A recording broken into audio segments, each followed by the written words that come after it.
Hey, what's going on, everybody? Tiplets Reviews back with yet another video. He is on a roll. This is what, 4 or 5 videos in 2 weeks. Pretty good, at least by my standards.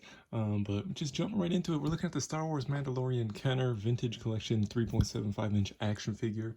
Full disclosure, I'm no expert on action figures. It's not going to be like a super detailed review on any of the, the flexibility with the joints and the posability. It's more of a little story time because, as you can see, I have 2 of them here. You might be wondering why I got 2. Well, the first one that GameStop sent me, they crammed into a box that was way too small. This was actually like all the way down here when I got it, and over time it's starting to straighten out. But this was like one of 4 items that they messed up in my order. Another one came damaged, and 2 items weren't even the right thing that I ordered. So they said they would send me out some replacements, and surprisingly they did. I got the Mandalorian. So far, the other ones, they claim they're shipping me out the other ones, but they haven't even shipped yet.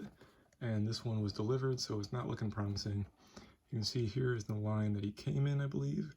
Originally, I was going to order the Darth Vader, but I opted to get some other items instead. And you can see the vintage collection. A little bit more in the paperwork there. Disney. And it's just that vintage card art that Star Wars collectors know and love. Now, I was salty about this one because my original plan was to keep it on the card, but now that I have 2 of them, I'm going to go ahead and open one up for you guys. I'm going to just try to keep it a little bit intact. Might not even have to peel that off. We can just come in here maybe and slide the backing off. And here it is. It does come with a little paperwork, but it's just boring paperwork. I'm not going to worry about that. Now, historically, 3.75-inch figures, they're hard to get right as far as detail goes.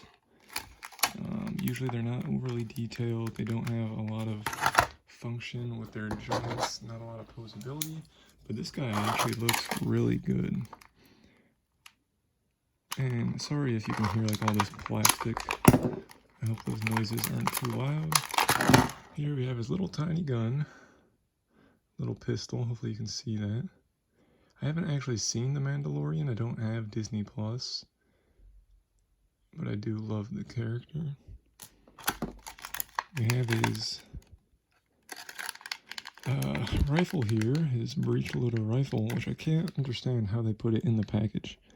This is all plastic here, and then the gun is visible on the back here. Same thing with how they did his cape. They like poked his cape through the back. So, when in doubt, force it out. Okay, so he had his jetpack on too. I didn't know he had a jetpack. See, that's how little I know. You would assume with Boba Fett and Jango Fett that the Mandalorian would have a jetpack, and he sure does. Yeah, like I said, a lot of great detail on this figure that they crammed into such a small scale.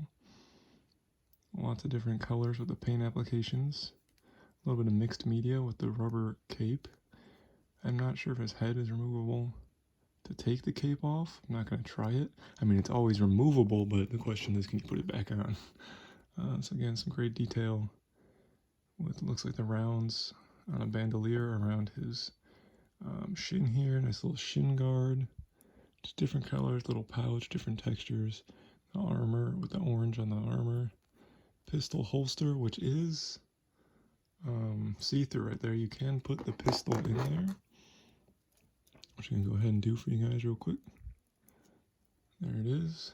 So again, that's something that you wouldn't normally see on, an older 3.75-inch figure, but with their technology these days, they're allowed to, or capable to get a lot more detail in such a small medium. His legs do turn at the ankle and at the hip, as well as just above the thigh. A little bit of knee joint there. I don't know what those are called, but you can see the joint on the knee. He does have 2 holes, peg holes in each feet, 1 in each foot. His hand is in a gripping pose for the pistol, possibly even the rifle. Other hand is just kind of in the same pose, more casual. He does have this mixed media strap. It's a rubber, it's flexible. And it does go all the way to his back. And it looks like there's a little indentation on the back there, right next to where the jetpack goes in, and that's probably where you can peg in the sniper rifle. I'm not going to try to fight and get the rifle out, but yeah, you can see there's a peg there to put in his back. It does have the brown stock. Looks like there's a little bit of gold detailing under the scope, and a little bit different color up front. On the other side, it's largely the same, just a little bit more gold detailing. That's it. Just a little quick story on why I have two of these, and I figured I'd go ahead and make a video for you. At least it's content. Let me know if you got this guy. Let me know if you picked anybody else up in the collection. Like I said, the Darth Vader's really cool. Moff Gideon's pretty cool. Captain Rex. Love the vintage collection. Love the card art, and I love the figure. So that's it, guys. Like the video if you liked it. Subscribe for hopefully more content in the future. And as always, thanks for watching, and I'll see you in the next one.